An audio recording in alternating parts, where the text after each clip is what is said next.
Well,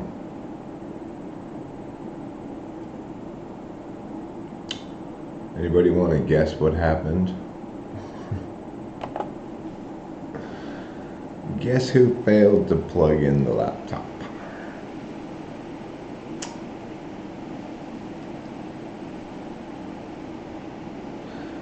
And it turns out these computer machines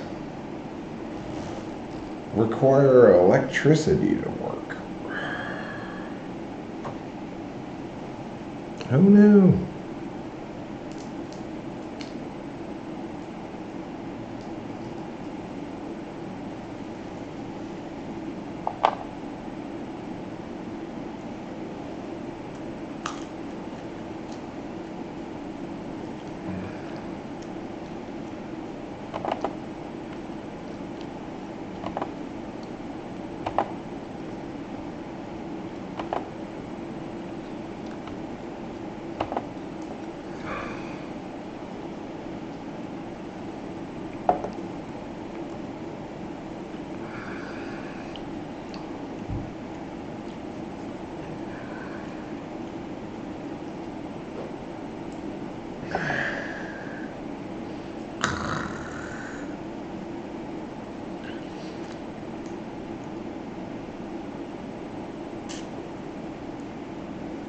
So hopefully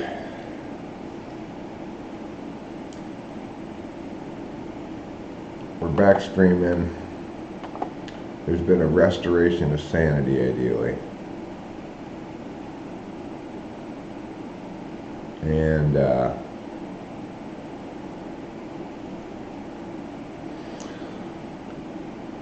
And people can finally stop panicking and explore their sensuality. Hi, Danny Hall. May I suggest that you stop panicking and explore your sensuality? It's good advice.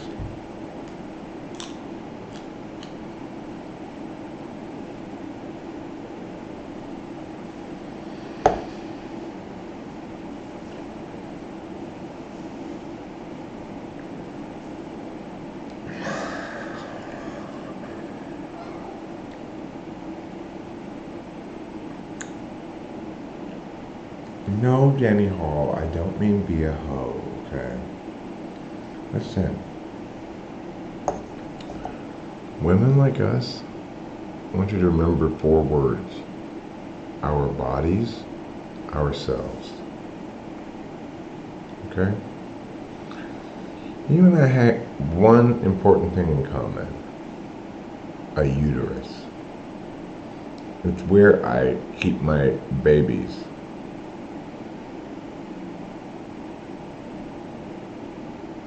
Listen, Mom, I'm glad it's just us women here.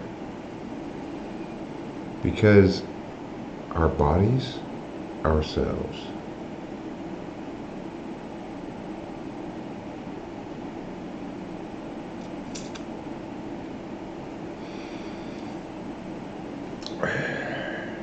Well, women have a perfect body pocket, you know. Called their vagina. They can carry things in there.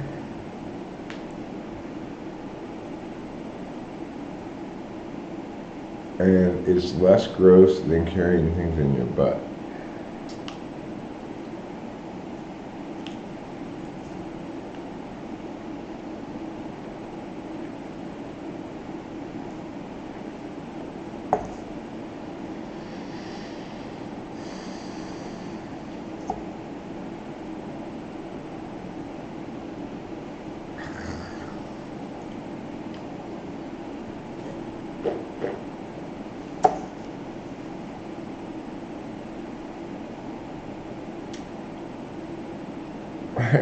Here, Lamb, what I'm eating doesn't go well with anything, okay? As I told Rachel last night, I've never met a drug worth anything that tastes good. You know? It seems like all drugs that are worth taking taste terrible.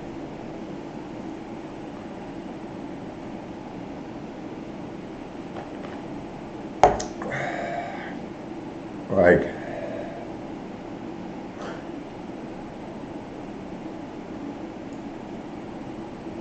you want to do something nasty, do what I do. Don't take your Adderall, melt it in your mouth.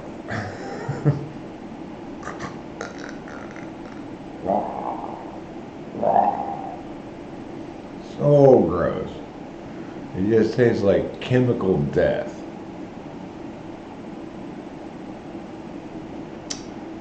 Last night I made the mistake of forgetting that I was taking a gabapentin, which I normally just swallow the capsule, and I bit into it.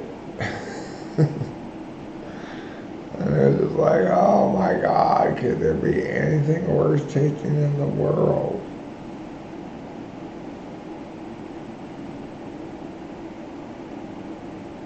If someone tells you, here's a good drug,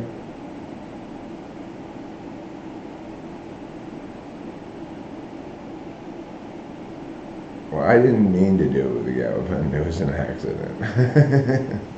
I normally just swallow the gabapentin. I agree with you. Some drugs you can't melt them in your mouth, but some you can.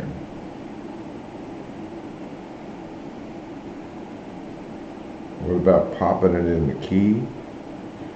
Boofing? I mean, I have boofed Adderall before. It works just fine. But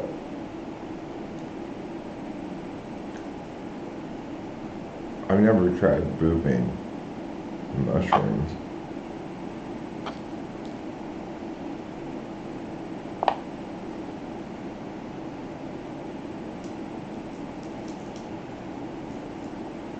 Some mushrooms. These mushrooms actually don't taste that bad.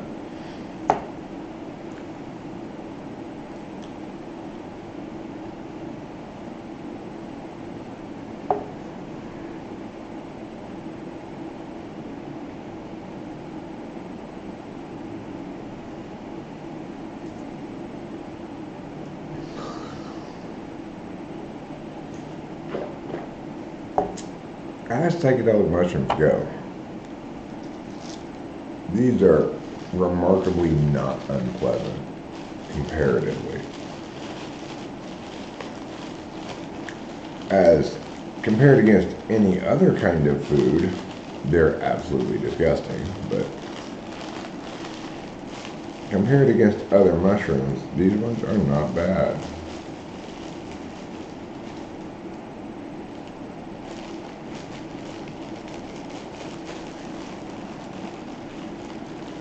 I mean, I don't think these are wild. I think somebody grows them and sells them, you know. But I have no idea because I just buy them. I don't grow them.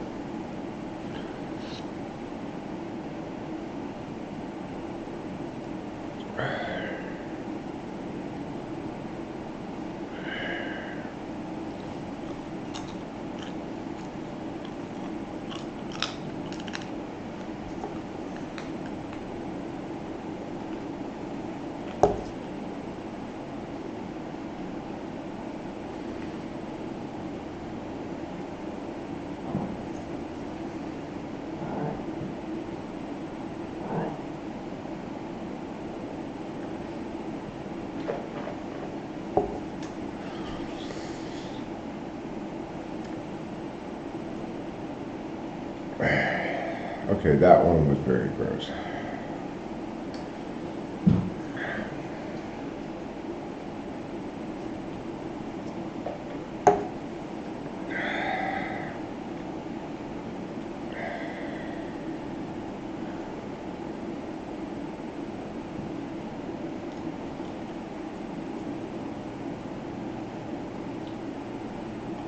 Probably.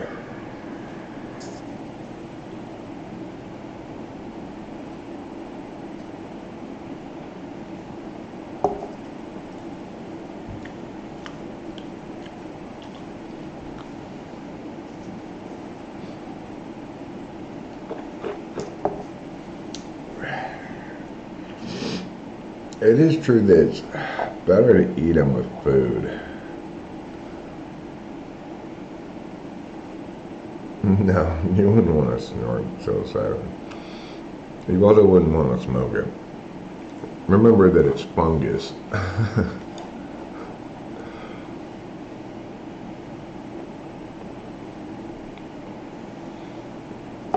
Like, that's a really good way to give yourself a terrible lung infection.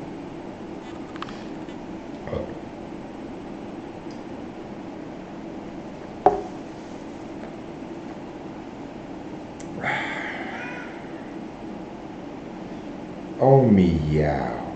Oh, wonderful kitty. So full of fabulous meows.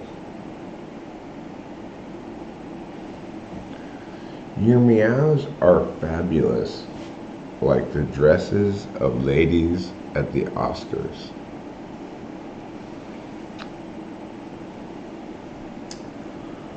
But I'll tell you what's not fabulous. It's the opposite of fabulous. The outfits that gymnasts and ice skaters wear. Why do they dress like that? With so many what I call spangles. I don't know if that's really a word. I do know that there's the Star Spangled Banner, but the outfits of gymnasts and ice skaters are covered with spangles. My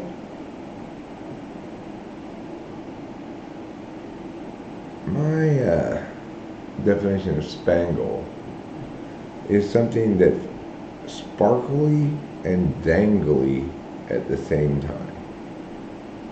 That's a spangle. If I were going to go ice skating, I would just wear what I'm wearing now. And I wouldn't have any spangles on me. If I were going to do floor exercises and gymnastics, I would say to myself, what the hell am I doing? It's like, I get the tumbling part where they like run and go pew, and then flip around. That part, okay, I get that part. The part I don't get is the part where they go like this. Like, what are you doing? Is that supposed to look fancy?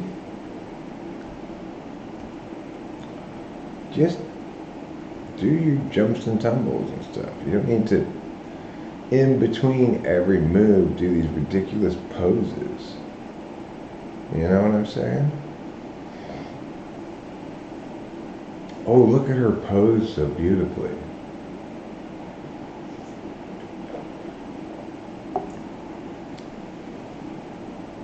You aren't posing beautifully. You're just doing dumbass shit for no reason. I'm sorry, but floor exercises, out you go. We're going to get rid of you from gymnastics. We're also going to get rid of that incredibly gay thing that they do with the streamers. Like, oh my God.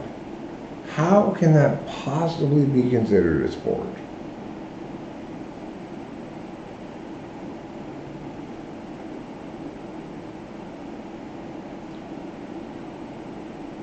Spangle is a word.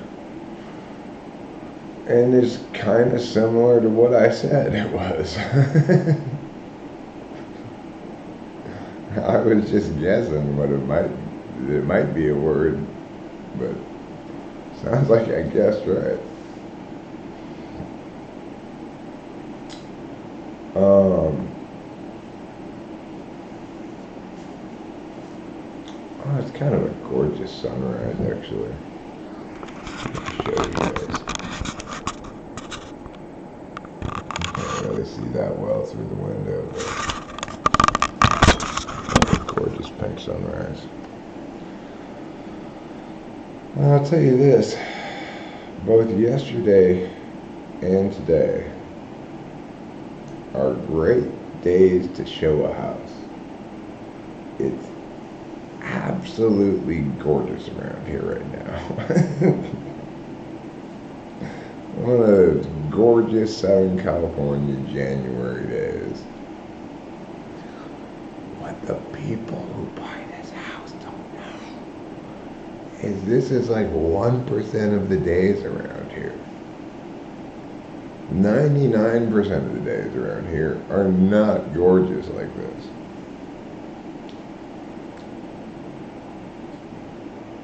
But I'm not going to tell them that. I'm going to keep that part secret.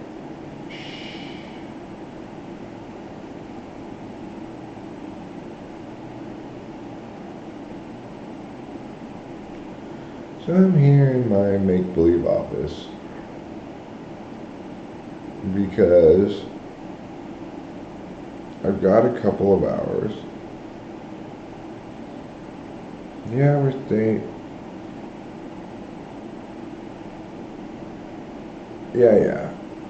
We've been staying at La Meridian, which is this hotel that's like the closest to our house. We stayed there Tuesday night, Wednesday night, Thursday night. And then yesterday, I extended our stay Friday night, Saturday night, Sunday night.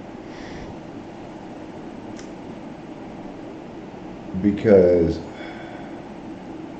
as far as I know, there are going to be no showings on Monday. Dean's just going to be receiving offers on Monday with a deadline of 6 p.m. Monday evening. And then, like 6:30 p.m. Monday evening, we'll take the best offer. Unless, like, let's say somebody comes in at 1.175 and somebody else comes in with a cash offer of 1.17. We'll take the cash offer in order to have a shorter escrow. But if it's like $10,000 less, then we'll just have to be patient.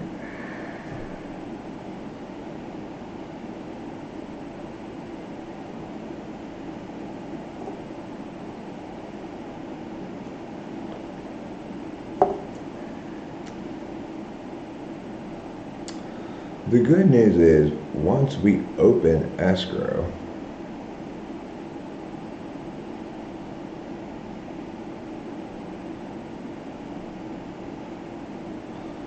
Carlos Pipe says, I have a friend who is depressed, but whenever I offer him solutions, he just rejects them, gets mad, and says, I don't understand them. I think he's an INFP. Any advice?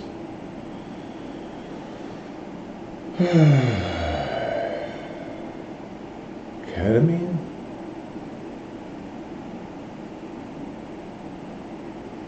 Apparently ketamine works wonders on depressed people. It doesn't really seem to do much of anything to me. Unless I do way too much of it, in which case I hate it. Well, Rachel loves it. Rachel absolutely loves ketamine. She says it makes her feel like golden, like everything's great. It's weird how people have such totally different reactions to drugs. That's the other thing. It's like the pharmaceutical industry doesn't seem to pay much attention to the fact that different types of people react very differently to the same drug. Predictably so, usually. Like, mushrooms predictably makes me mean. Of all things. Mean and enjoying myself at being mean. It's like, okay, Eric. Why do mushrooms make you mean? And laugh about it. I don't know. In contrast, mushrooms make Rachel sensitive and cry a lot. And they make Cameron have paranoid delusions.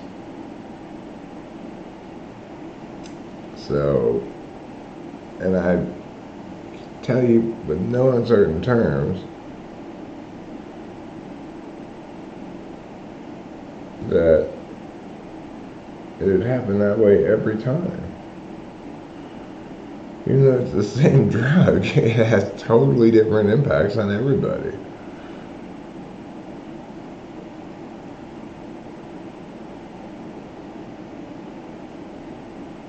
Yeah, I doubt he did too, but you can't go, I mean, here's the thing, Carlos Bay, but if you're talking about an INFP and you're giving him advice, then you're suggesting that INFP do something, which means the INFP is correct. You do not understand him. INFPs don't do things, okay? Doings for losers.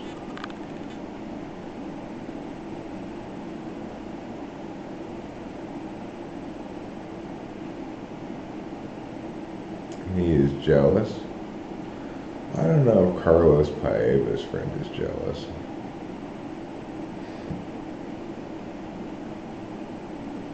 Stop trying. That's how you solve it. It's like, I've got these friends, my best friends, historically, Corey and Liz, whose relationship is the Titanic meets a train wreck meets a dumpster fire, okay? That's their relationship. I've been telling them this for years. They don't listen to me, of course. What I realized the other night is, oh, this isn't my problem. Fuck these people.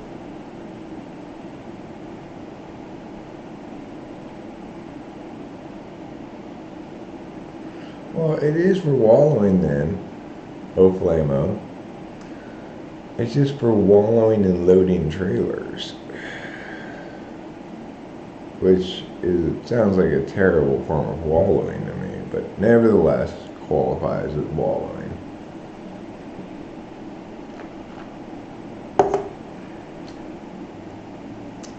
I'm on a break, fortunately, until Monday. Once I know the deets of escrow and shit, then I gotta kick into high gear and do a bunch of stuff like cancel this, cancel that, address change this, meow, meow, meow, meow, meow, you know? Repack the pod, send it to Fresno. Oh my God. But, you know, it's like on the one hand, Tuesday's going to be a terrible day because I'm going to have to do so much stuff.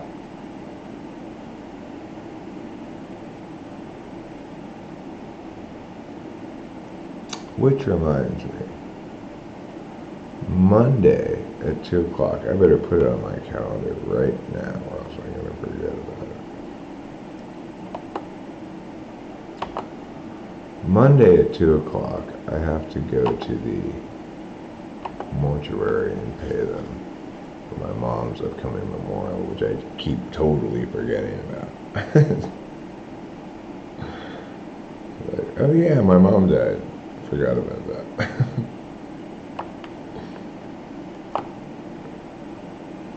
Mom funeral guy.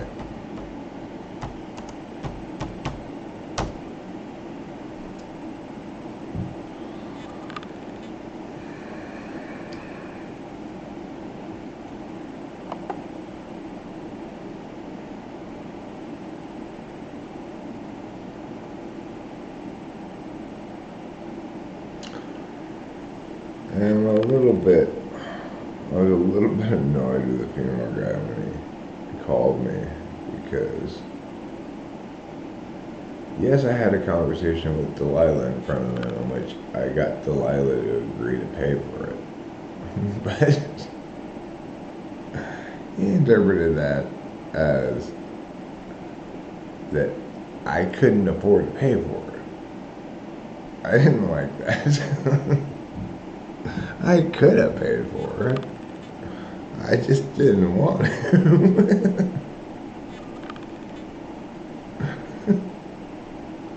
You know.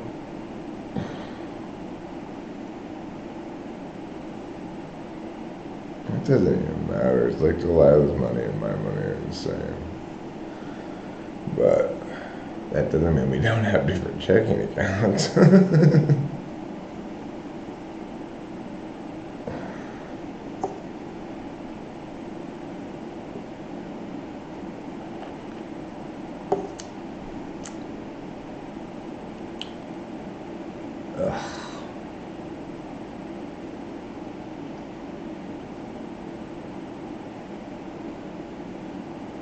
This is the bad part of mushrooms. When they're coming on and they're making you feel all disrupted,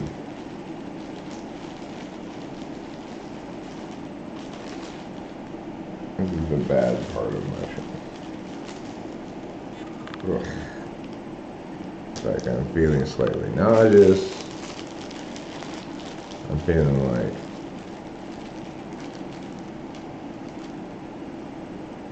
what's going on.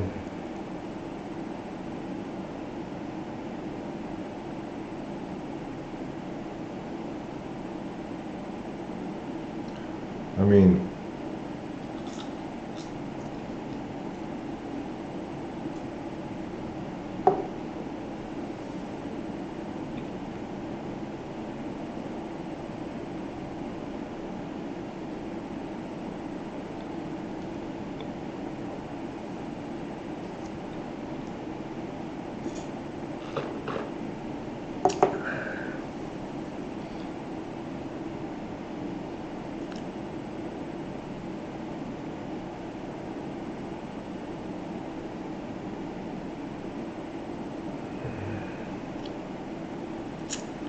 hey, well, Carlos, here's the emotional response you give him next time he says that.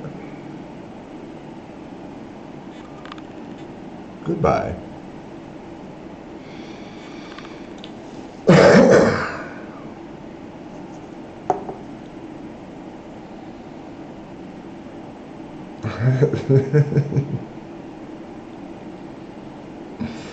That is so true, O Flamo.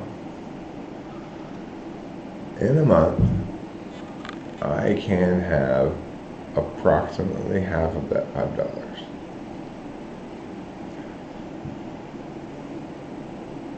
Thank you very much.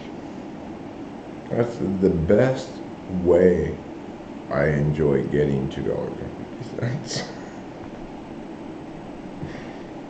When somebody says, here's 5, you can have $2.50 in a month.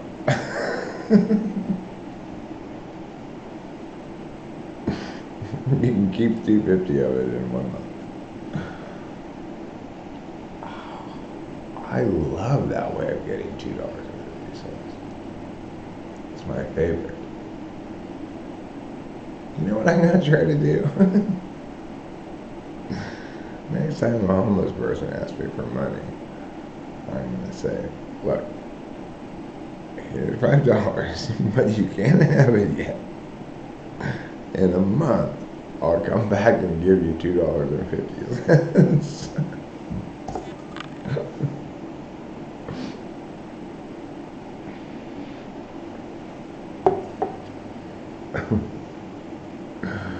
That's funny, O'Flamo.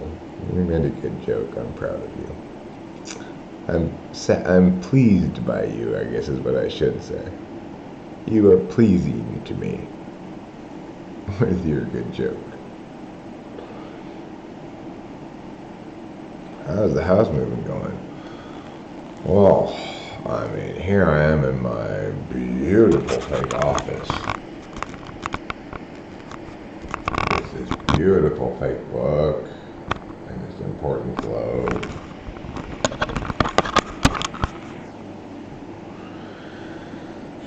But you know, fingers crossed, nothing strangely catastrophic happens, and this house is no longer ours starting on Tuesday. Well, I mean, you know, at the end of escrow is no longer ours, but once we open escrow, as far as I'm concerned, it's not my house anymore, you know. We still have to stay here for the duration of escrow. But at least, at some point in that process, the stagers will come remove all this ridiculous fake shit from the house.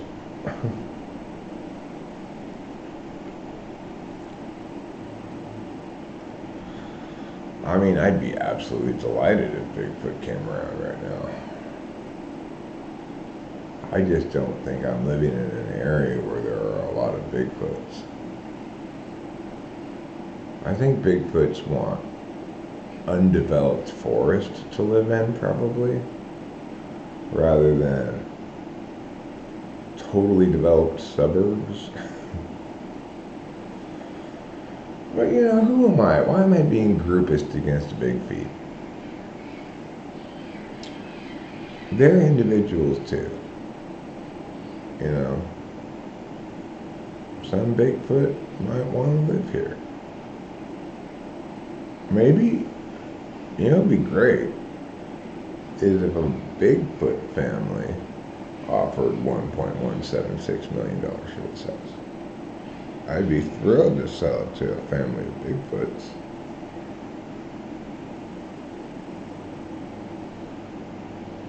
I mean, I don't really care who I sell it to. I just want their money.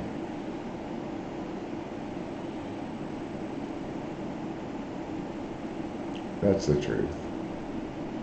I don't care who I sell it to. At all. Their money is spent the same no matter who they are.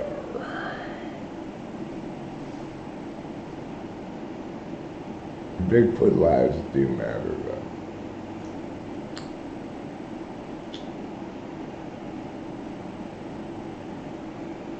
I don't know if I already told the live stream about this.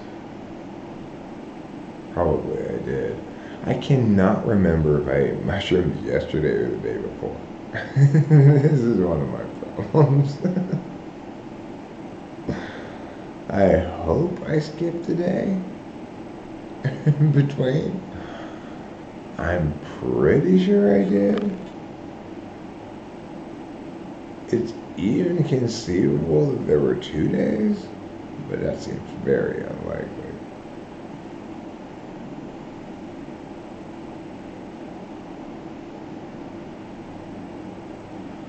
Pot smoking Sasquatches. Well, I mean, if I were a Sasquatch, I'd definitely smoke pot.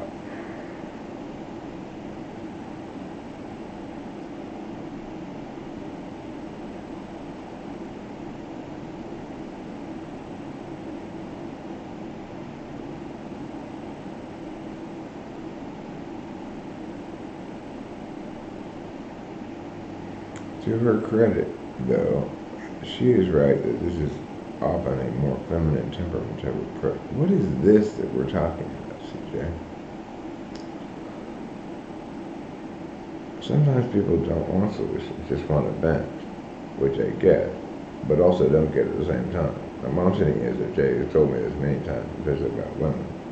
You know what you should say to people who say, I don't want solutions, I just want a vent. Oh, you like to admire problems. I see. Well, I'm not a fan of listening to other people admire problems, so I'm going away.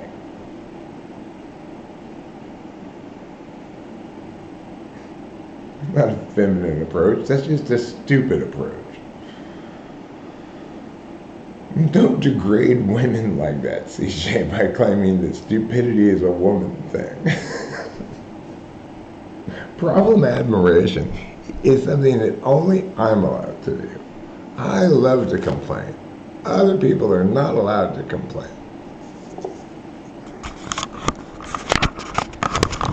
You either want a solution or shut the fuck up. You know? Seriously.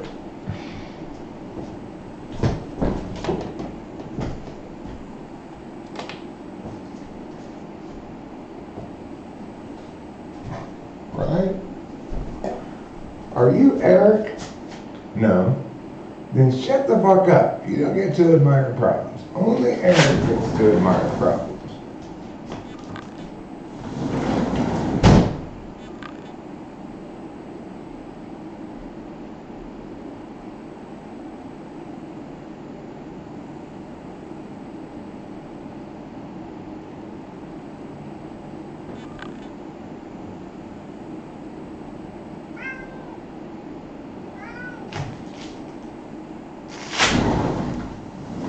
Like right now, it is too cold outside. I don't want a solution. I just want you guys to go, oh my God, Eric's too cold. How sad for him.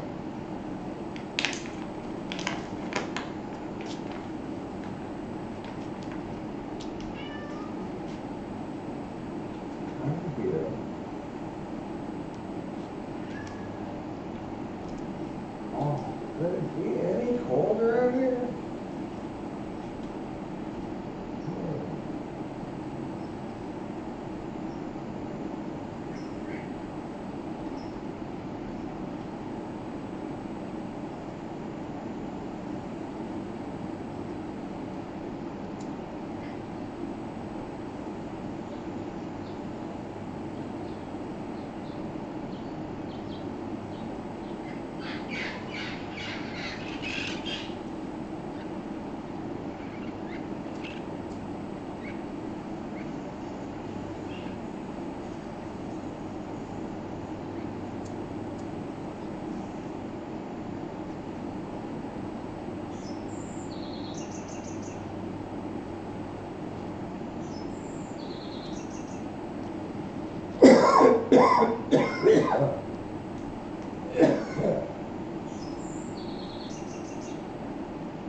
Oh, sure.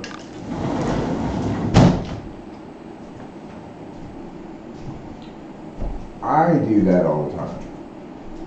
But when other people do it,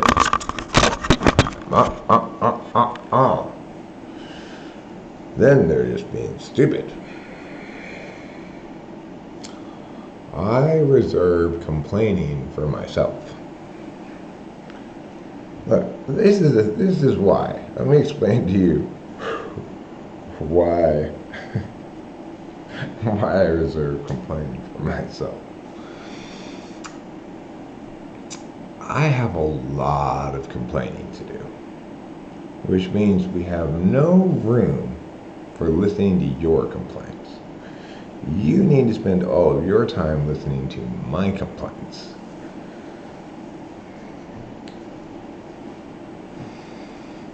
That's why only I'm allowed to pointlessly complain about things. They're not necessarily looking for solutions.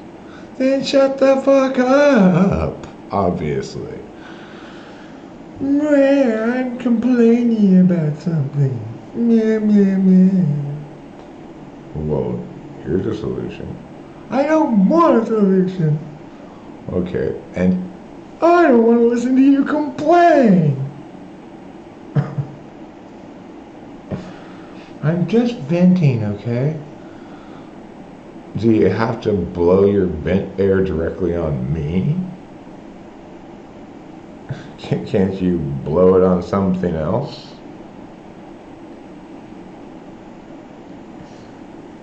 They're not even looking for advice. They're looking for commiseration. Talk about talk about the most stupidest thing in the history of the world. Wanting commiseration. I want you to co-misery with me. I thought you were my friend. Why do you want me to share in your misery? No, I don't do commiserating, sorry. Commiserating requires almost as much idiocy as problem admiration.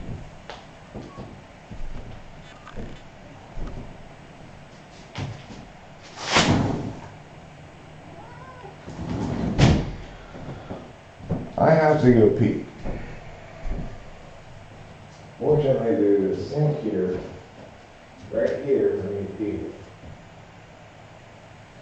Very conveniently located next to these fake plants. And this fake soap dispenser that has no soap in it. Okay, Mr. Man.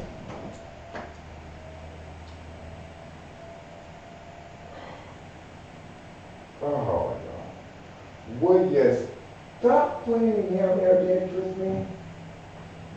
I don't like this game. You want to go outside?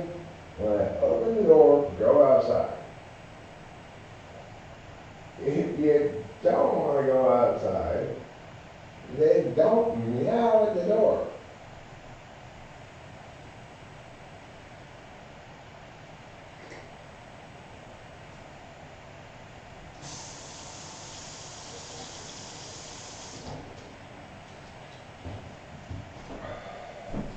I never knew I could hate a game with such a cute name so much. But I really hate Meow Meow Ditch. And this cat does it to me all the time.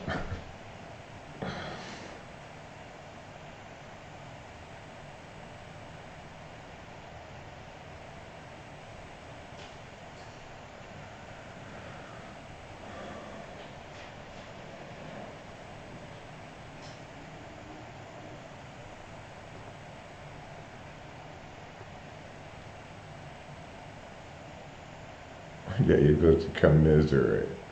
Oh my God, I am so sorry that happened to you. I feel so bad for you. That's commiserating. Why anybody would want that is the thing that baffles me. It's like, I get that I'm like supposed to do it or whatever, but why do you want that? you know, why why anybody could possibly want that, I do not know. It's beyond me. If somebody said that to me, I'd be like, oh God, I wish I hadn't complained to you. I wish I had complained to somebody else. Actually, Rachel does it all the time, but she's excused from all the rules. But even her, I say, oh, God damn it, And she says, oh, I'm so sorry. I'm like, Rachel, I am not complaining so that you can take responsibility for my fuck up. Which she's always trying to do. Stop apologizing to me for things that are my faults. I mean, you shouldn't be apologizing to me. You should be yelling at me.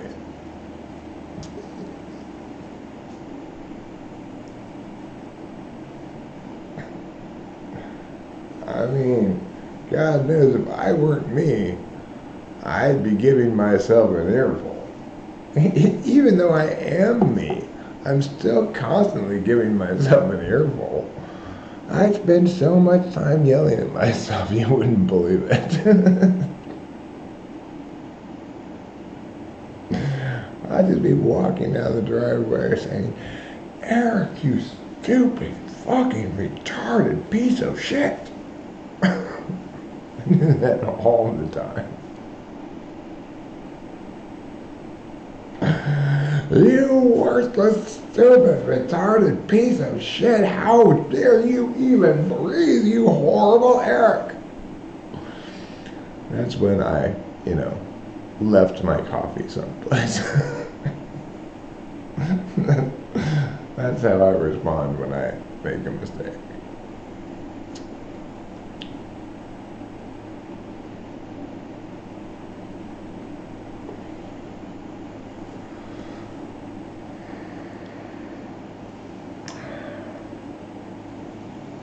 And let me tell you, it works.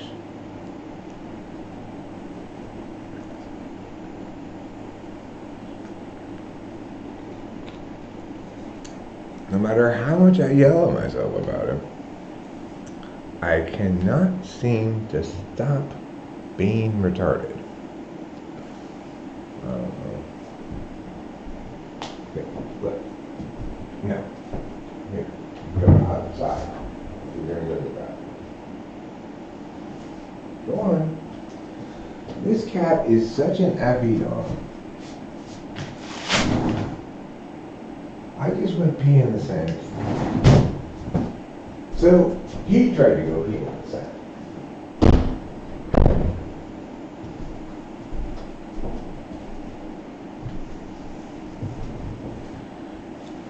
That's how much of an effie dog that cat is. Because I just peed in the sink. He decided he was going to pee in the sink. No, you will not be in the sink. You will be outside because even though you clearly do not get this, you are a cat.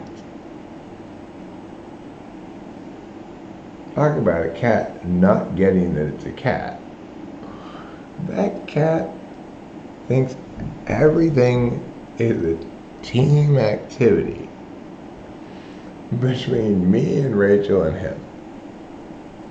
He won't eat unless Rachel and I are watching him eat. That's how much of an FE dom he is. He thinks eating is a team activity. He's so much of an FE dom that he thinks he needs to be part of Rachel and I having sex so that we cannot have sex unless we kick him out of the house entirely, because he will continue to climb up and get in our faces and be like, hey, I want in on this. And if we try to kick him off the bed, first of all, he's violent, so we can't pick him up. Second of all, if I try to pull out the cover so he'll fall off of the bed or get off of the bed, he'll just cling to the cover so that you can turn the whole cover upside down. He'd still be there I'm not moving, motherfuckers.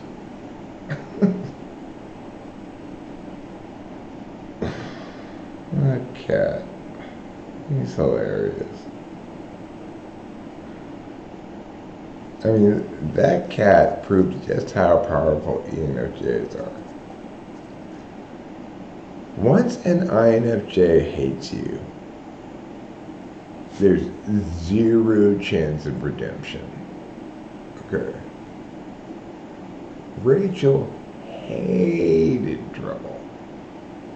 And now, she's madly in love with him. That's the power of an ENFJ. I believe they do, for sure, Carlos. I can't establish it or prove it or whatever, but I am 100% convinced that Trouble's an ENFJ and the Capillo's an ISTJ because they both just act like it all the time.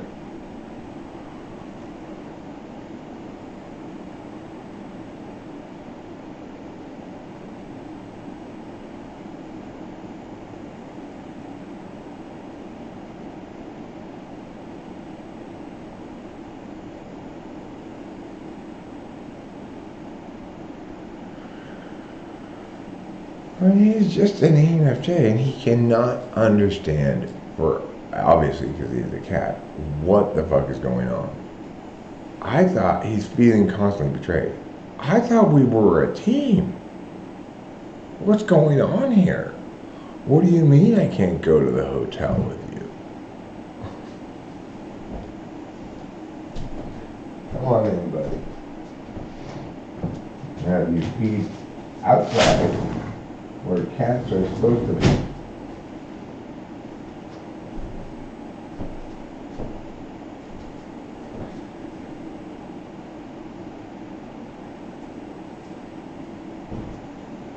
You know how dumb human beings are? Cats are supposed to pee outside. Somebody had a cat that, like Trouble, decided, hey, if you guys get to go to the bathroom inside, I should too. And some idiot, probably an ESTJ, came up with the incredibly stupid idea of let's put a box of sand inside the house so the cat can shit in the house. Cats are not supposed to go to the bathroom in the house, morons. They're supposed to go to the bathroom outside.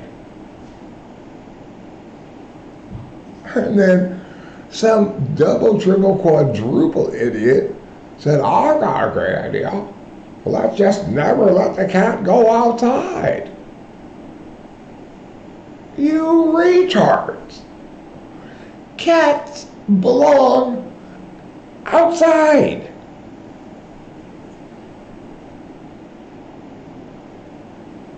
They can come inside when you let them inside. That's great. They're inside-outside cats.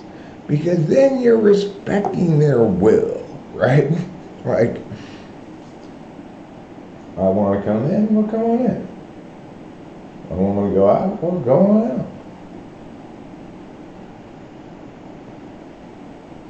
Meanwhile, my daughter, who's an ESTP, has to vigilantly be careful about opening any door because her inside-only cat will sprint for the exits the second a door is open.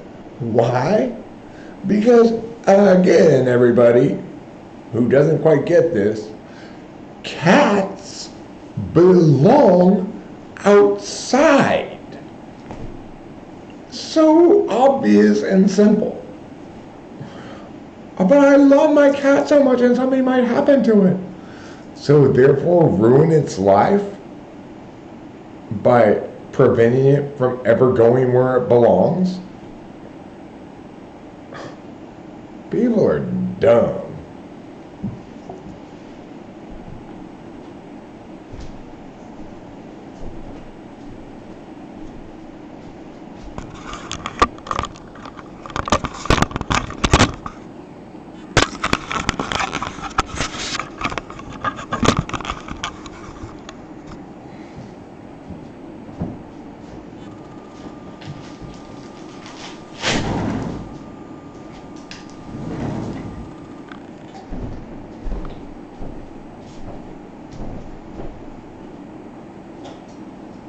Cats don't want to live inside all the time. I mean, nobody does. People don't want to live inside all the time. I mean, just think about it for a second.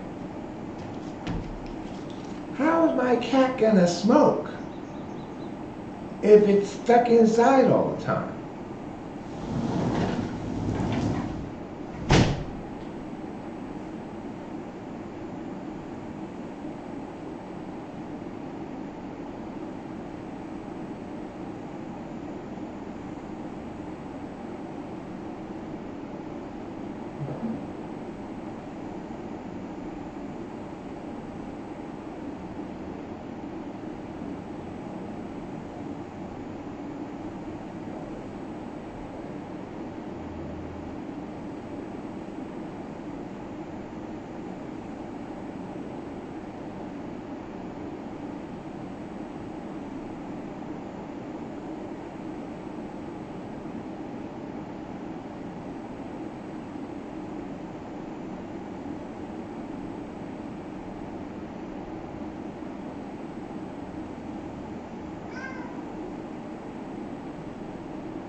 Of course, cats are dumb too, or at least troubled, because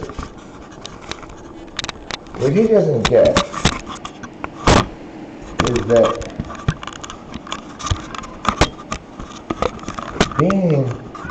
the fact that I respect his will to go in and out as he wishes, that's a great thing. But, Mr. Man, it does not entitle you to play meow meow ditch on me all the time. Okay? That's where the cats make their mistake.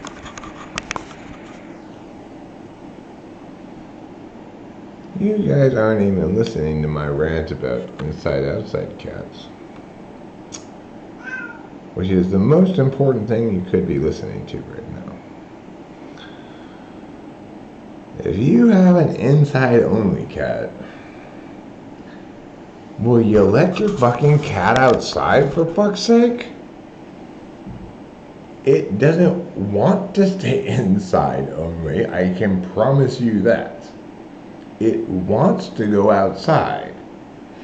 Maybe you should consider letting it go outside. But something is going to happen to it. Yeah, it'll have a happy life. It may be a shorter life, but at least it won't be locked in a prison.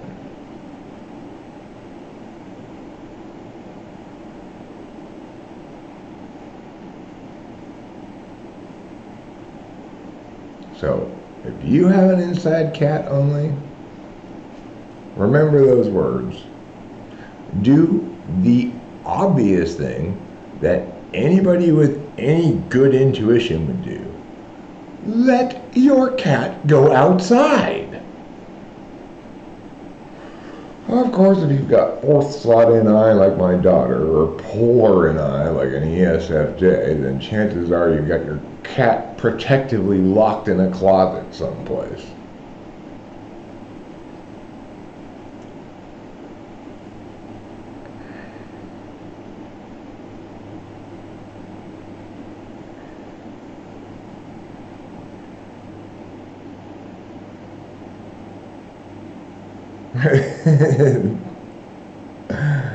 That is funny, CJ.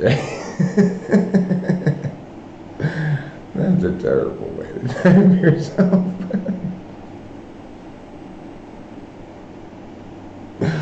CJ, so when I didn't know much about type from a function standpoint, I was thinking, ENFP sounds right, because it's a happy medium between INFP and ENTP.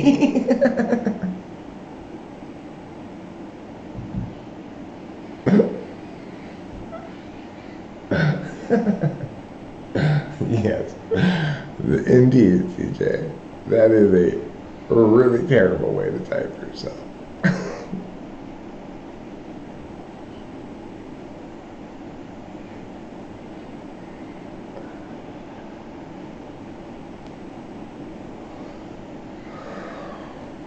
Right. People who don't know about functions and know they're intuitive think they must be TINI. I'm so intuitive. I'm so logical.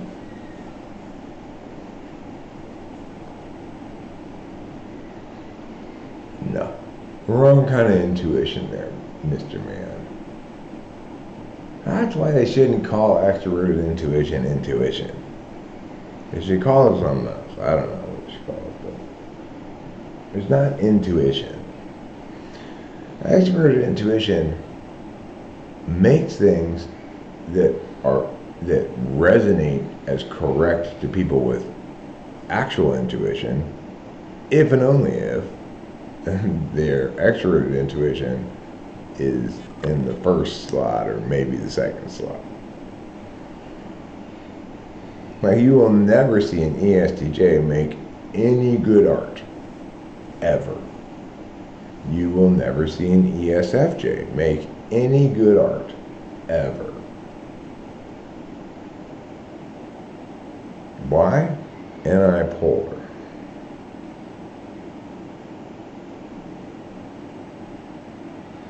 ESTJs and ESFJs are typologically incapable of making good art.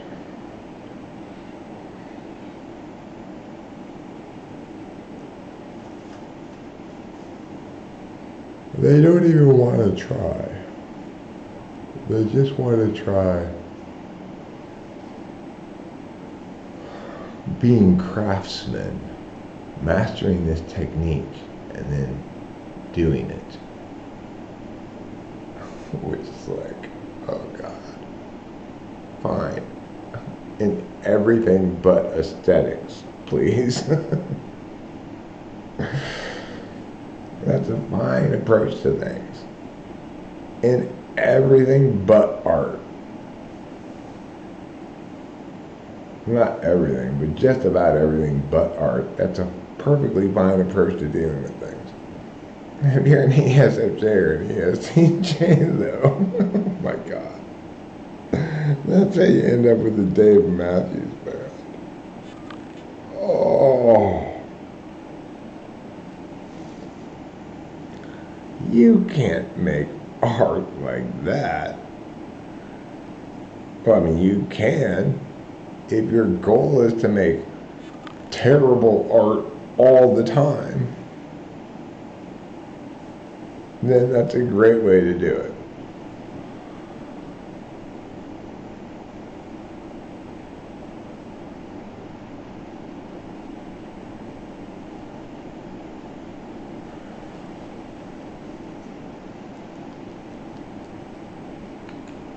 Brutalism in architecture is an STJ thing. I don't even know what that is.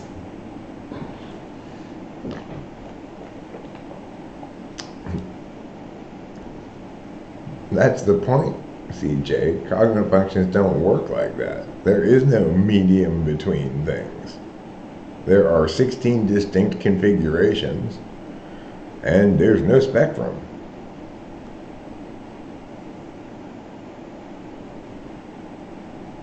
That's why what you said was so hilarious.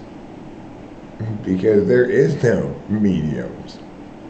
There are no in-betweens. It's 16 distinct configurations with zero spectrum between them.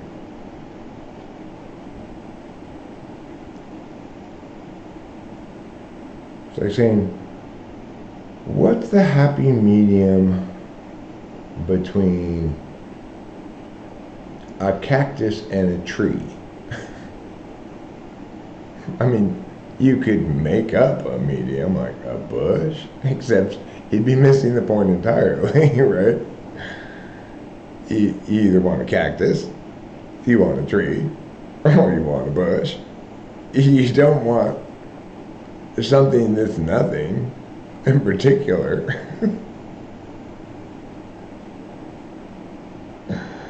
It's like those people on those commercials.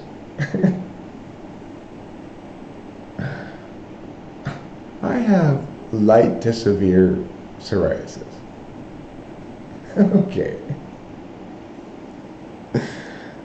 This drug may treat light to severe psoriasis or whatever, but you can't have that. You either have light psoriasis, medium psoriasis, or severe psoriasis, okay?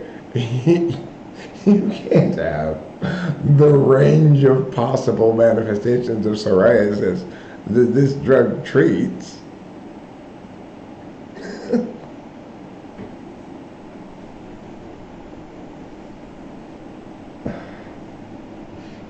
I've got mild to severe, yeah. Like, I've got a mild to severe broken arm. No, you don't. You either have a fractured arm is broken in two, or whatever. But I can promise you this much. You don't have mild to severe broken arm.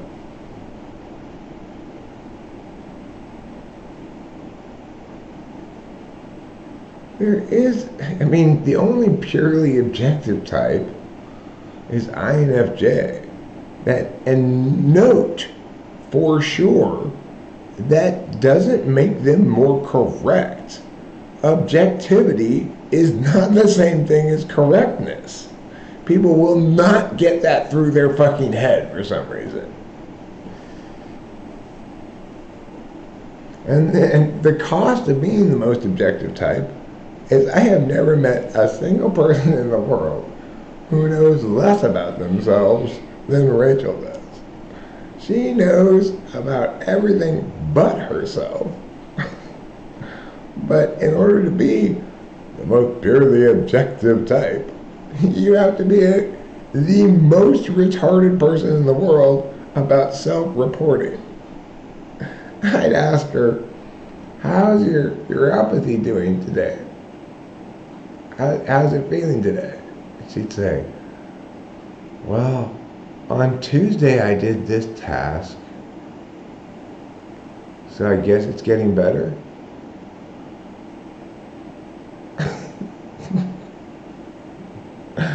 That's not the question I asked.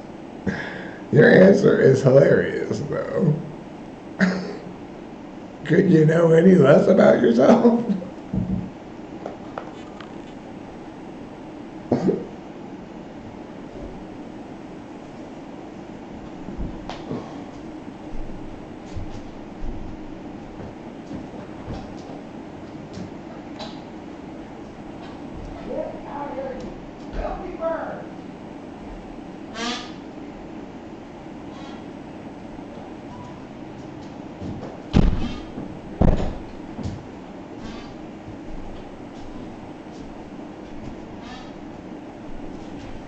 God, I hate peacocks. The worst decision I ever made in this whole process was putting my air pistol in the pod. What was I thinking?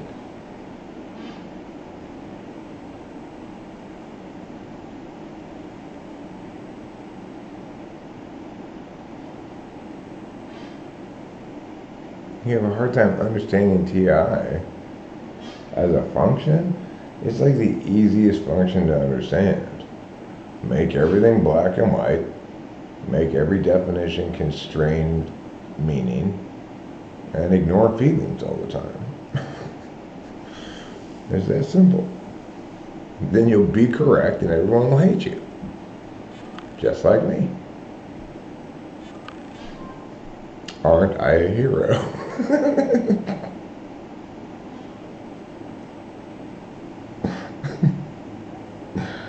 The heroic way of Eric. Be right all the time, be mean about it, and everyone will hate you.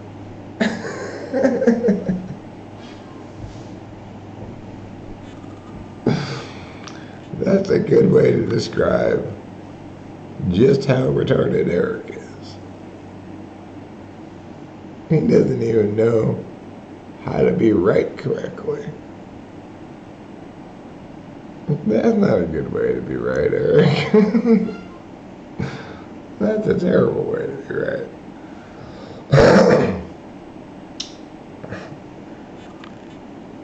But of course, if I knew how to be right well, I'd be an INFJ, and then I wouldn't say anything.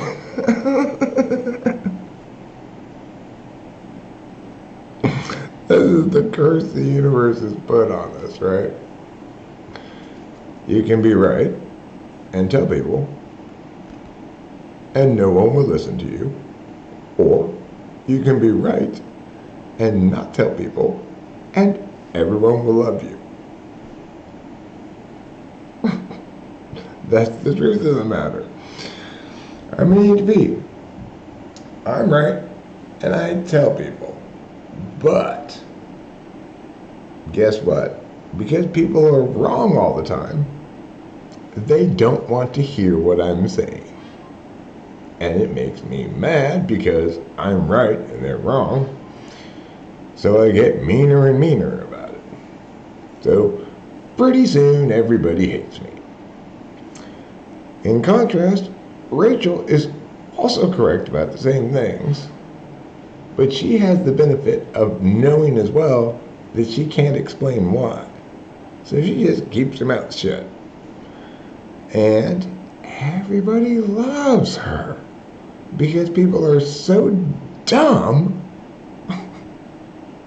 that all they want is commiseration. And Rachel's great at that. Rachel's great at not telling people the truth and just going, oh my God, I'm so sorry for you. And everybody loves the shit out of her for it.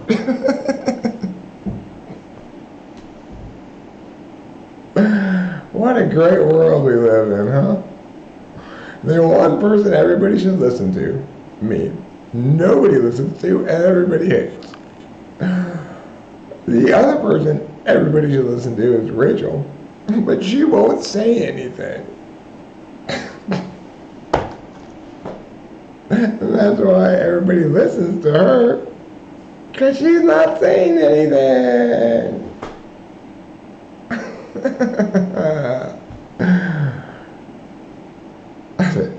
But see, this is the other thing.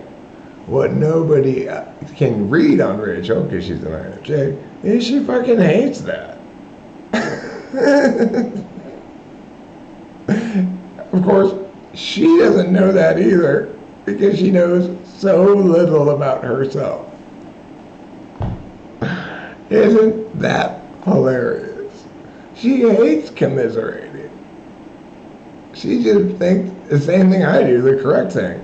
These people are just admiring their problems and not wanting a solution.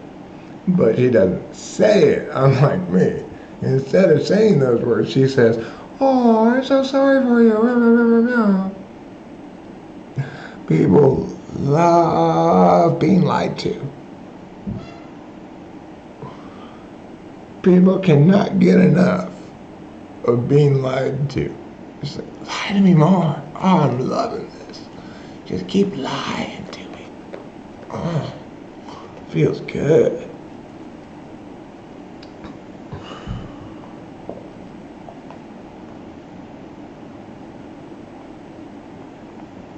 You don't have to not have interest to use a disinterested calculus.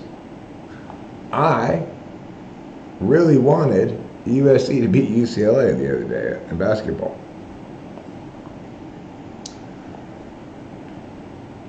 But I'm going to change the story a little bit to make it clear what I'm saying.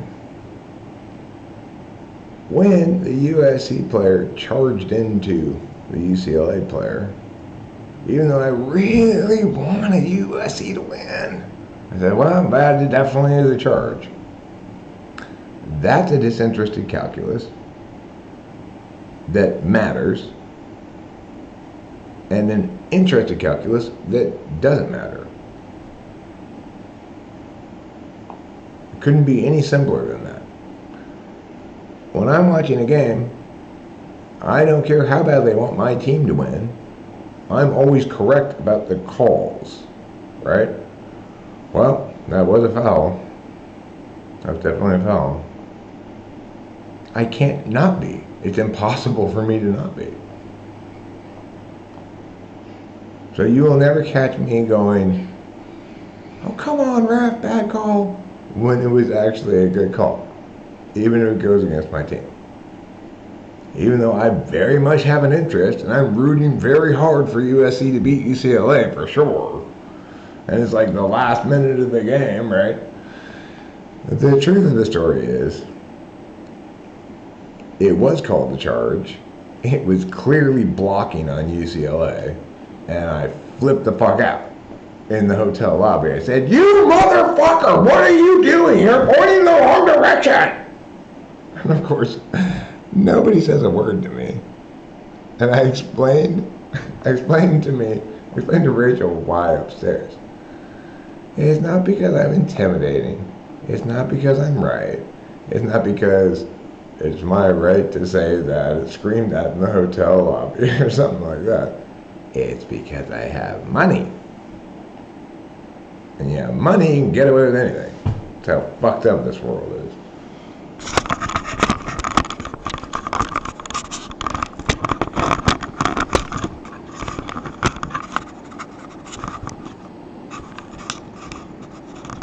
I mean, to be honest, I've always been able to get away with everything, even when I was broke. But still.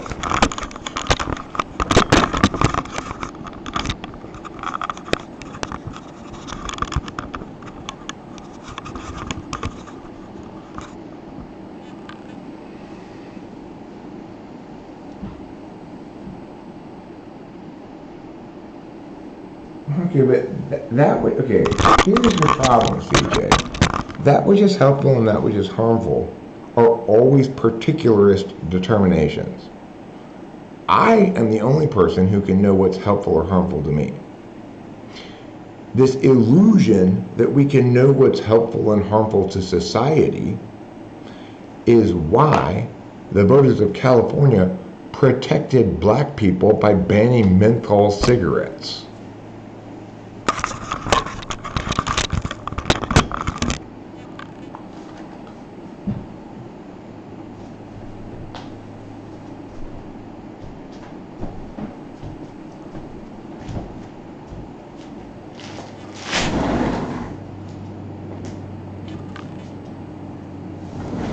Better get out of here, you filthy bird.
Come on.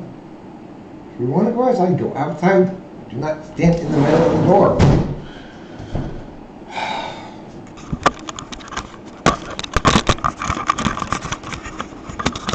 Cat, what did just decide whether he wants to go inside or outside, for fucking sake?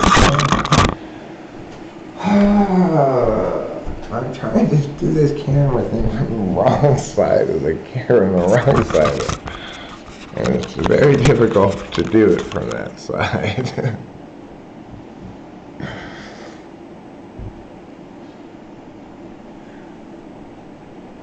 Well, look, it sounds objectively good to you and me, for sure, because it's like,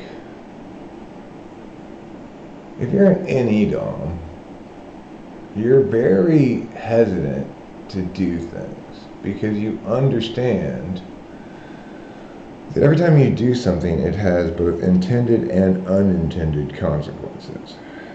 Other people don't get this at all. At all. Shockingly at all. What do you mean my stupid advocacy might have unintended consequences? Oh, I don't got that. Oh, I'm retarded. That's why I'm an ESTJ who's retarded, and that's why I'm in Congress.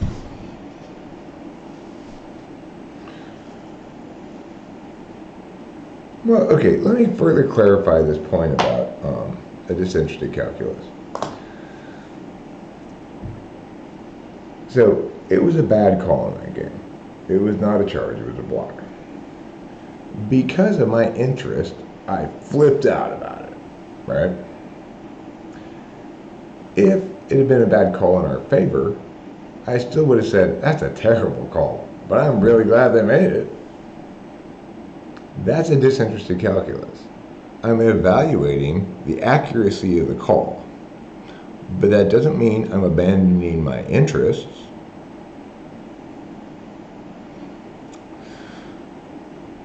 Other people, it might seem to you, it probably does, well, of course you do that. How could you do anything else? Shockingly, almost nobody can do that.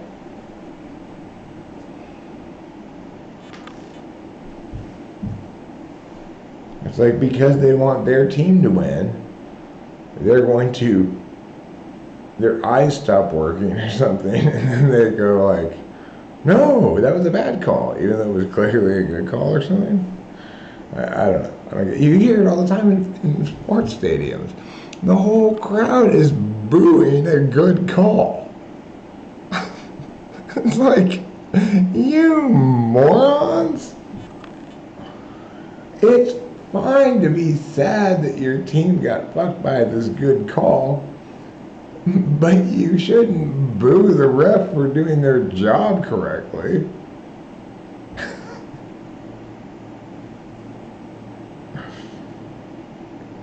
It does to TI people, TI 1 or 2 people, it seems like, are you all, is this stadium full of toddlers? But if you're not TI 1 or 2, that's your way of going about business. It's crazy. The exception being Beta Quadra. And in order to not be babies like that, they have to know nothing about themselves. Because they have both subjective epistemology functions on the backside. E to B is a great type to be. I get SI, so I know about myself, and I'm NETI, so I'm always right. And if I'm not, I'm eager to be corrected.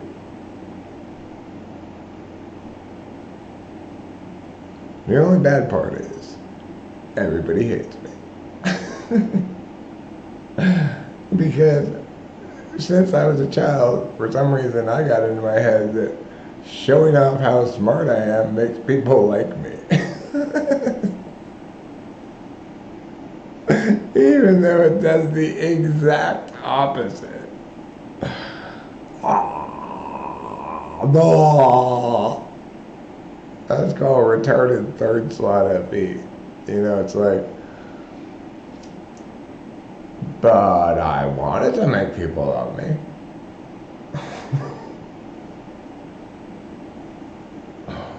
like Corey's retarded third slot TI. Insisting he's asking me directions to my house. I tell him, why don't you put the address in your phone? That is not the question he asked. That's retarded third slot TI.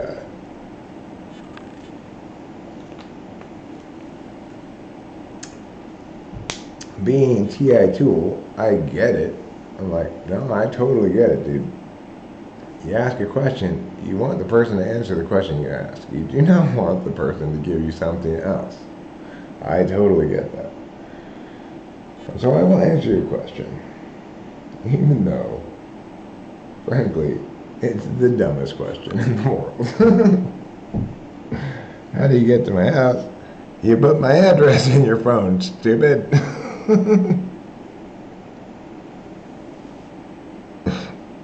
That's how you get to my house.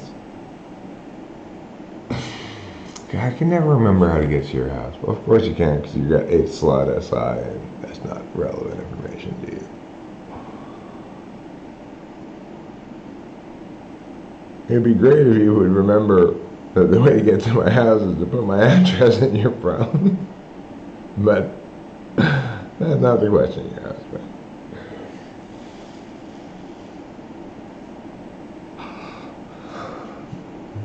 Fortunately, when he had to call me again to ask me again how to get to my house, because he wasn't coming to my house from the direction he expected. So he needed new directions for my house. Unfortunately, on that occasion, his INFP wife was on the car. So I said to him, well, I tried again to not answer his question. I said, again, Corey, put my address into your phone. He's like, okay, let me change tact here. I am unable to describe to you from where you are how to get to my house. Now that he heard. Eric being incapable of something?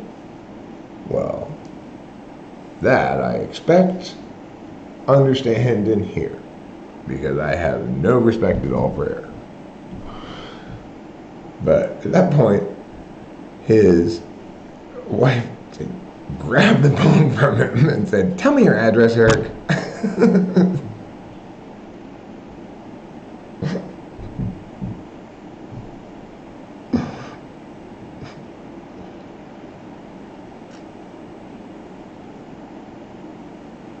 I think Norm's an INTP. Yeah, was an INTP. Sad that he died. He died the right way. He didn't let anybody know anything, so he could continue going about his business without a bunch of unwanted commiseration.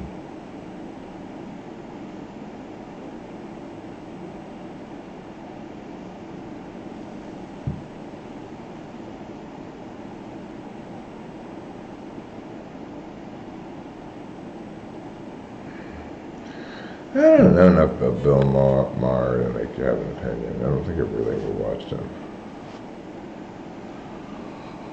I watched plenty of George McDonald. I like some of his jokes a lot. Judd Apatow. Again, I don't really know enough about him to make a guess. I know I've seen a couple of his movies, but I can't even think of what he looks like or anything, so I don't know. I don't even remember what the movies I saw were, so I'm kind of at a loss for him. But I really love so much Norm Macdonald's joke about parents being proud of their gay son. So hilarious. The only thing I have a problem with that joke is that unfortunately Dennis Miller was in the room when he was making it. I hate Dennis Miller. Oh my God. How much more awful of a comedian could somebody possibly be than Dennis Miller? Dennis Miller is such a bad comedian, he couldn't even host Monday Night Football when he wasn't even having to be funny at all. Dennis Miller is tragically unfunny. I mean, that's one way to look at it. Another way to look at it is appallingly, offensively, torturously unfunny. Get him the fuck away from me.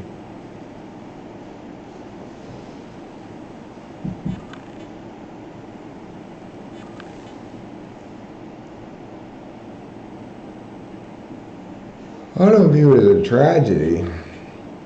Well, I do when I'm not on mushrooms. Actually, I think, oh, that poor guy. He painted himself into this totally unfunny corner, and then he doesn't know how to get out of it. But when I'm on mushrooms, I just think, fuck that guy. How dare he offend my audio space with his horribleness?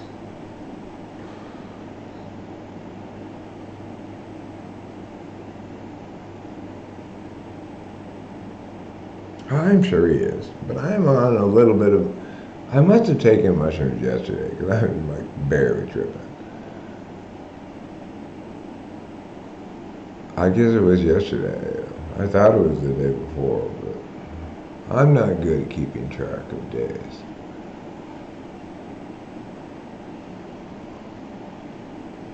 Everything just kind of blends together.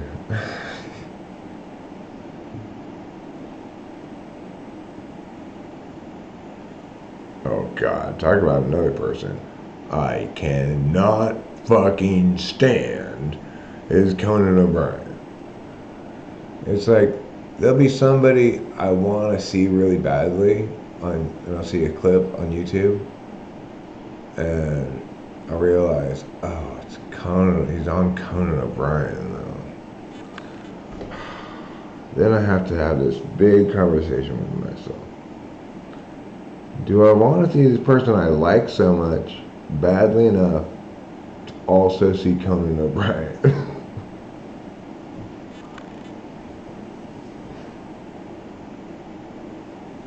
Thank you for being practical minded with us, Mom. I appreciate it. Otherwise, I'd still be like in here streaming, and the realtor shows up with people. I'm like, oops. It's not till 9. I got almost another hour. Because, you know, one look at me doing that in the back house is going to cost us tens of thousands of dollars.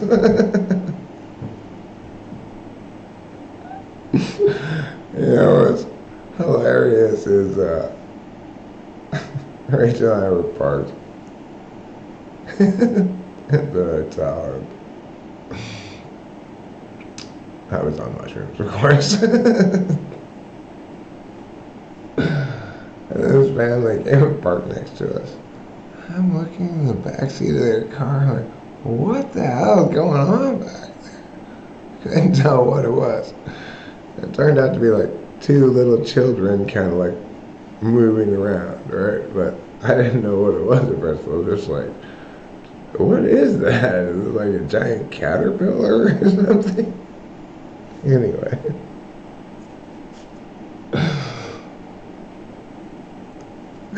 They parked. I looked in their back window, from my window, like, what is going on back there? And then they immediately unparked and drove away and parked someplace else. How would you describe Conan O'Brien fans? I describe them as people with bad taste. But that's okay. That's like 99.9% of the world. Almost nobody has good taste.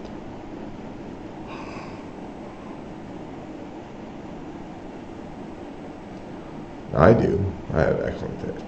But Rachel has even better taste than me, which is, I didn't even think was possible.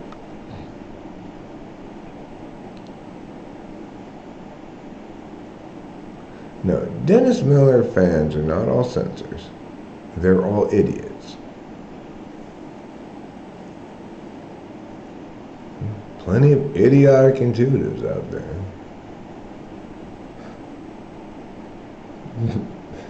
Merely try convincing any INFP that anything is right or wrong, and you will see what I mean immediately.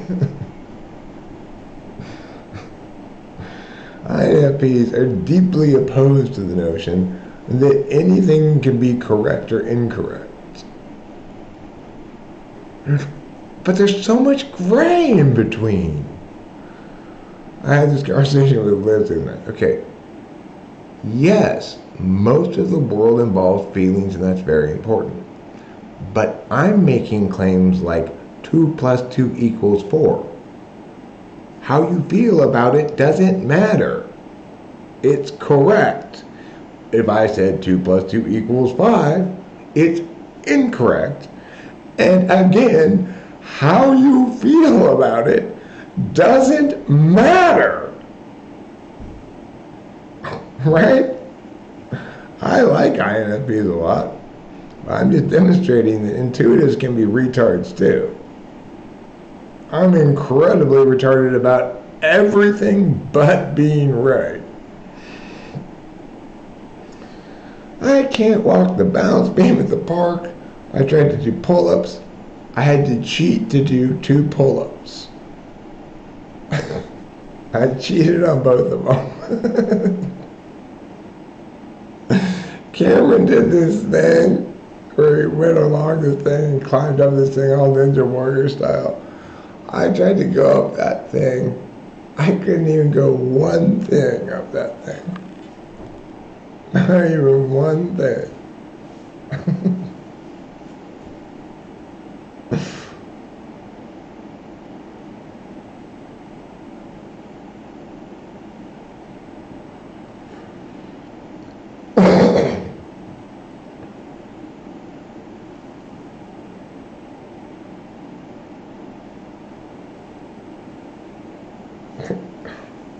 That's only because even you, CJ, who is extremely smart, even you, don't listen to me.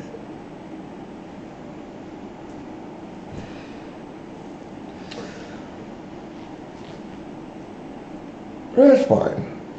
Nobody listens to me. I'm the brightest guy in the world, okay?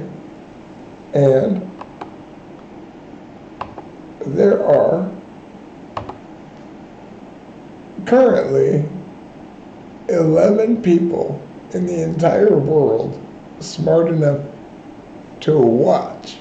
And of those 11, I bet 0 are actually listening to me.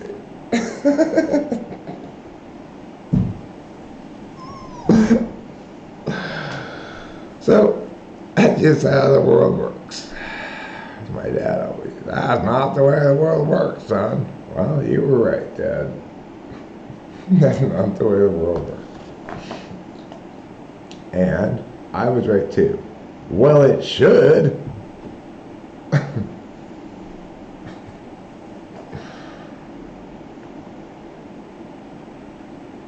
You are listening, of course. Oh, actually, no, you were right the first time, Carlos. You aren't listening. You're listing. That I get. You're listing things. People are good at listing things. Not so good at listening to Eric, but they're good at listing things.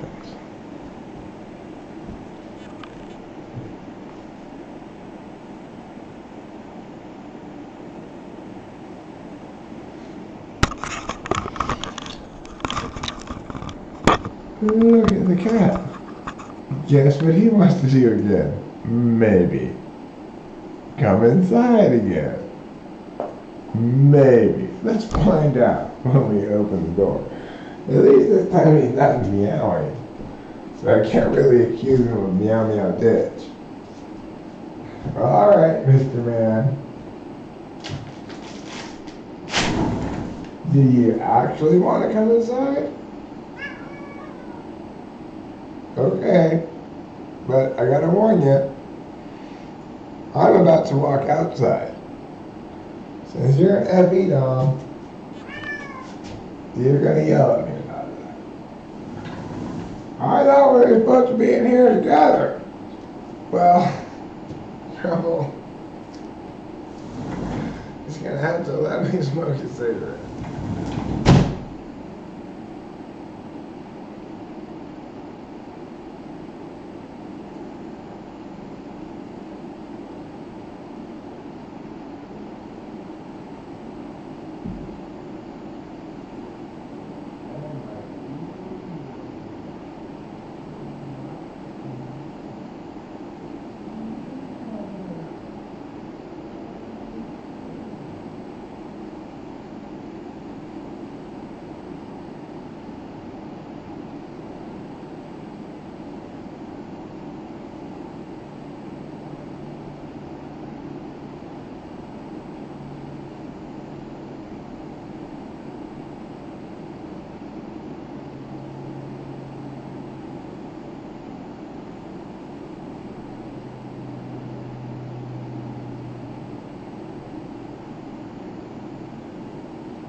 You know how smart Rachel is?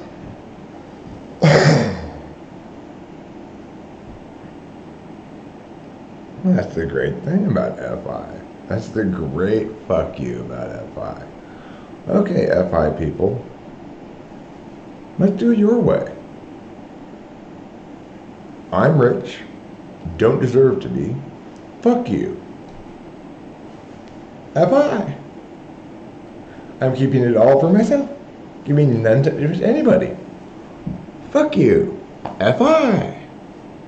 Isn't it wonderful?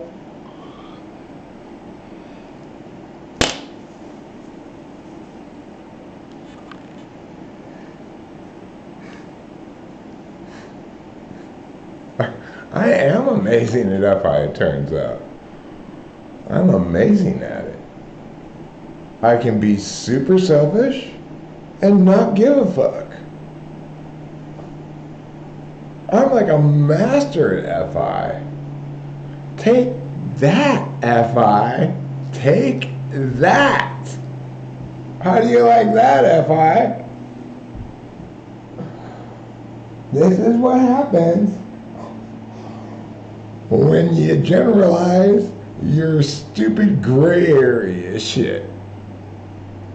I get everything I want, you get nothing, fuck you, I don't care, FI.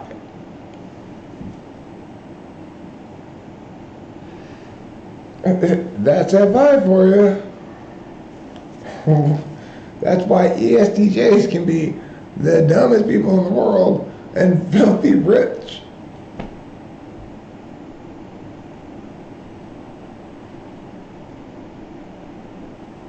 Because that's FI.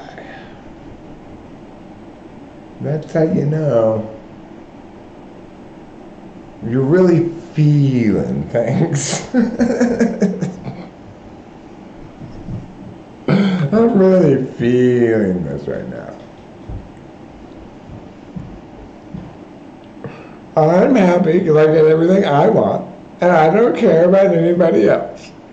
FI. Isn't it wonderful? I mean, the most wonderful thing about it is that all the FI people can possibly do is go, yeah, you're right.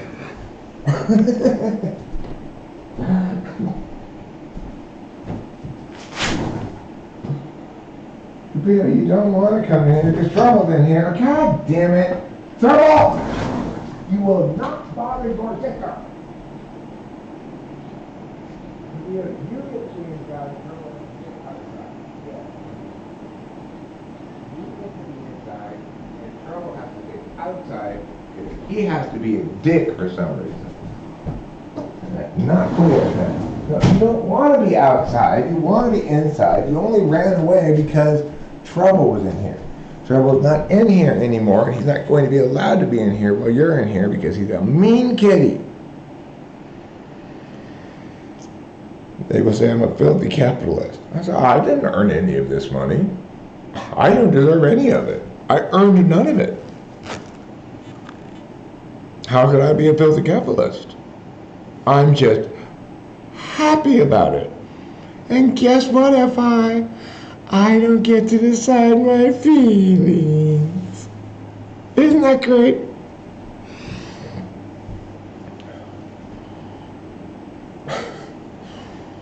Oh, don't worry, I'm not a filthy capitalist. I did not earn a cent of this. I don't deserve any of it. And I get it anyway. And I also don't get to choose how I feel about it. Ha, ha, ha, ha, F.I.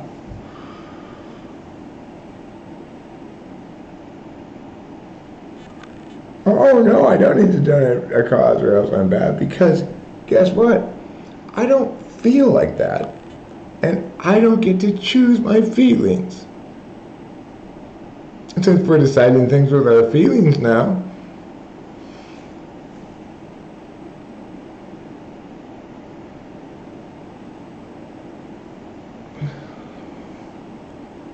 right? No, that's the point. F.I. could not be more of a lying function. It constantly lies. Like Liz tells me in one sentence, I hate him. In the next sentence, I love him. How much more of a liar could F.I. be? And then when I say, but Liz, you just told me you hate him, she says, well, of course, my feelings go up and down all over the place. And that's why you don't use them to decide things, stupid.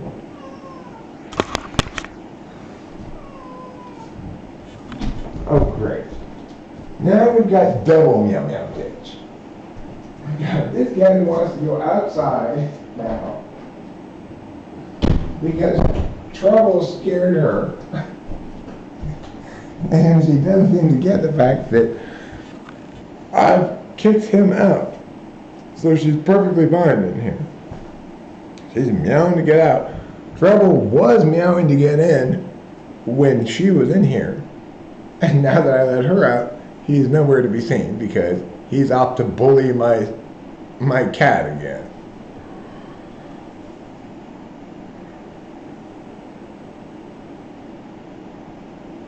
And I kept having to explain to her things like this. But Eric, you have to care about Liz. That's my choice, not yours. I'm me, not you. It's weird how dumb F.I. people can be. And she's also incredibly brilliant. She does a much better job of listening to me than Corey has ever done. She just doesn't get it most of the time, and she can't because, unfortunately, nature made her an INFP. And, you know, I mean, what a torturous type to be. Oh, what a poor woman, right? Her absolute values are in constant conflict because she hates her husband and is unhappy, but she has so many years invested into it. F.I. absolute value, S.I. absolute value. Oh my God, what torture.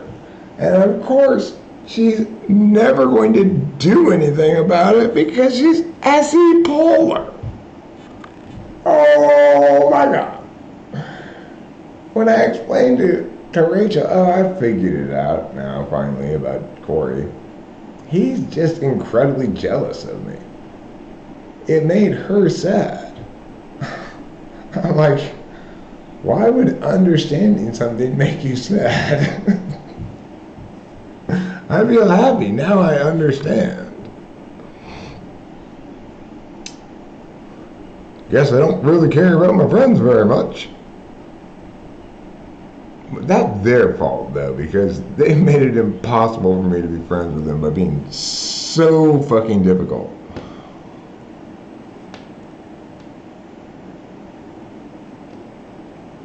She doesn't even entertain herself with any. It's instrumental. You know what she entertains herself with? Repeating stories of good times from the past. Rewatching things that she liked before.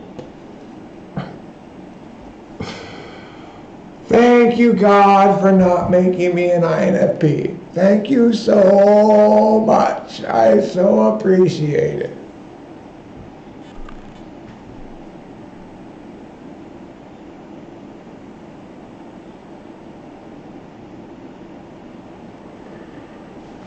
No, her FI is not third. Her FI is first. Her SI is third. Those are the two absolute values conscious that she has. And her other absolute value that's unconscious, FE, is the one I keep offending every time I tell her, I'm correct, you should listen to me, I'm the only person you should listen to, I'm the most correct person there is. She gets like, that's not the way to communicate with people. You are offending me with your bad FE. I'm like, you're forcing me into this bad FE by not listening to me.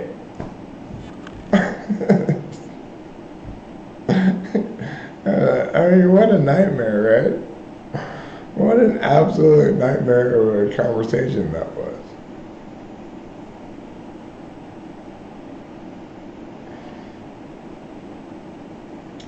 You know, it's like I had those kind of conversations with Corey all the time. The reason I'm explaining to you how good I am at something is because you refuse to listen to me for good reasons. So I'm trying some bad reasons to listen to me. Maybe those will work. Regardless, you should listen to me. And if it takes bad reasons to convince you to listen to me, I'm willing to give them.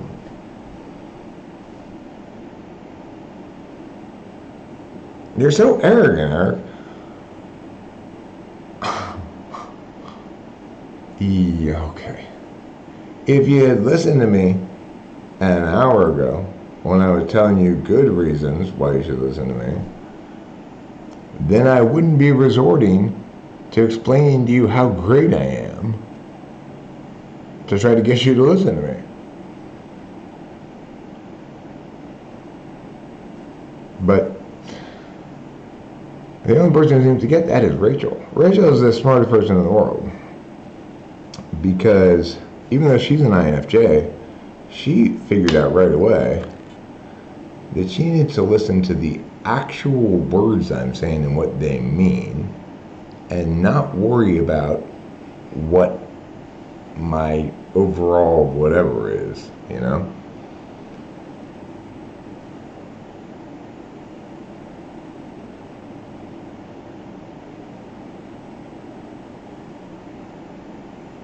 She listens to me.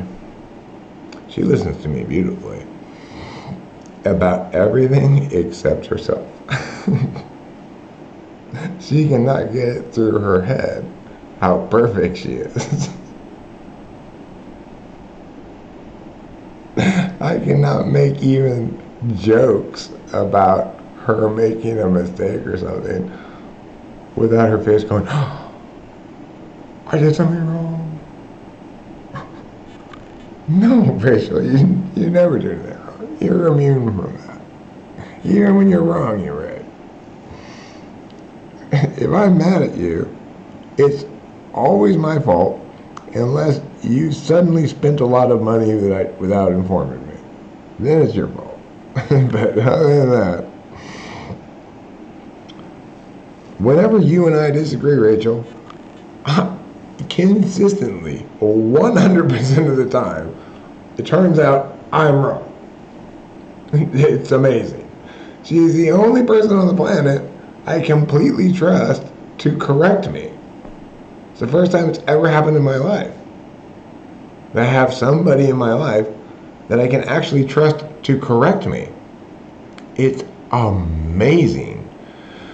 It's so satisfying because I spent my entire life not being able to ever trust anybody to correct me unless it was on something very factual and specific, right?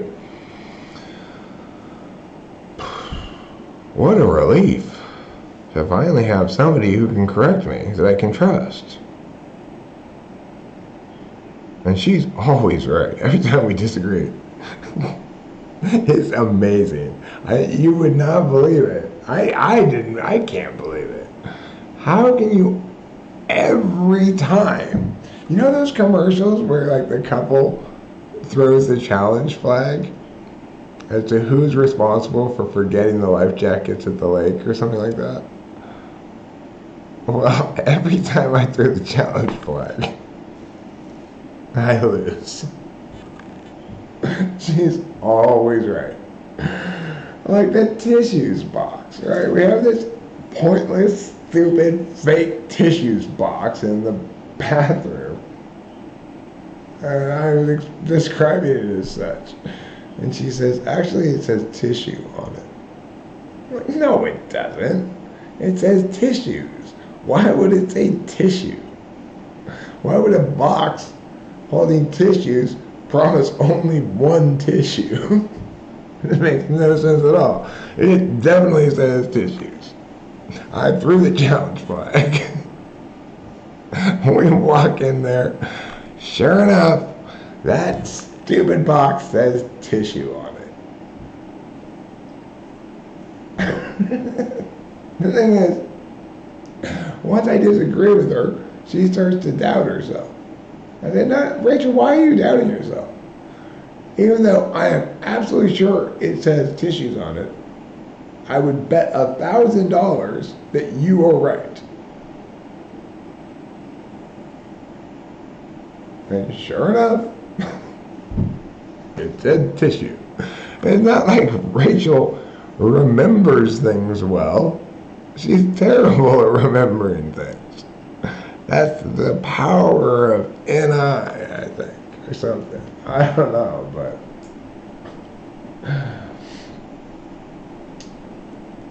she's an angel, a perfect angel.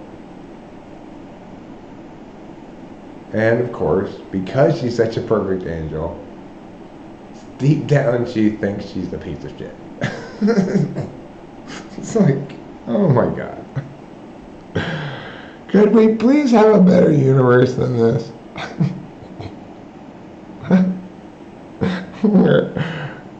where people who are perfect angels and always right have to never say anything.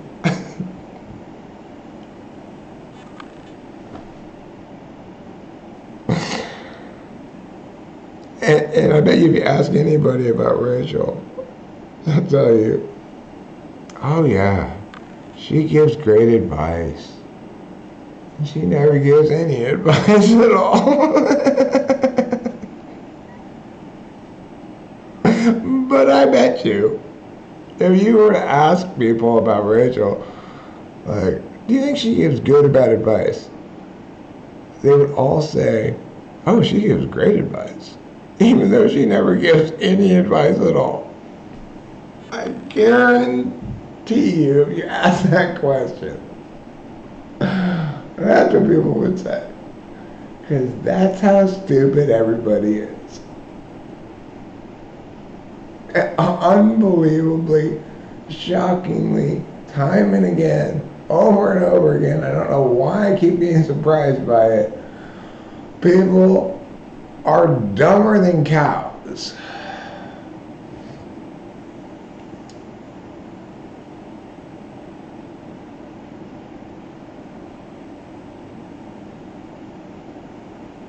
Well, okay, CJ, there's no way to call what I just described any kind of intelligence. If I ask a person, does Rachel give good advice or bad advice? The correct answer is she never gives advice. If you answer she gives great advice, that's not good emotional intelligence. That's not good rational intelligence. That's just plain being stupid on all levels. Sorry. That's why I created the question that way, right? So to disallow anybody from claiming that they had some kind of intelligence in answering so horrifically wrong. You know, you can't be completely mind-bogglingly wrong and still claim to have some kind of intelligence involved. You just can't. I'm sorry. I don't care how much emotions you want to put behind it. Wrong's wrong, you know. 2 plus 2 does not equal 5. The fact that you think it does doesn't make you emotionally intelligent. It makes you stupid. Sorry, that's all there is to it.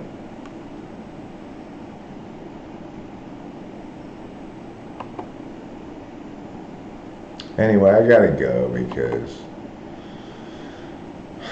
I do not want Chinese people and realtors arriving when I'm still here. Realtor, one realtor.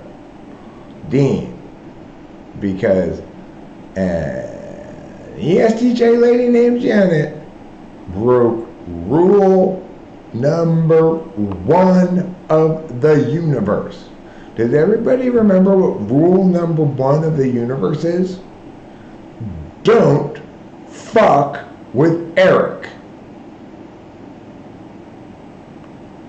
She fucked with Eric. That was a mistake.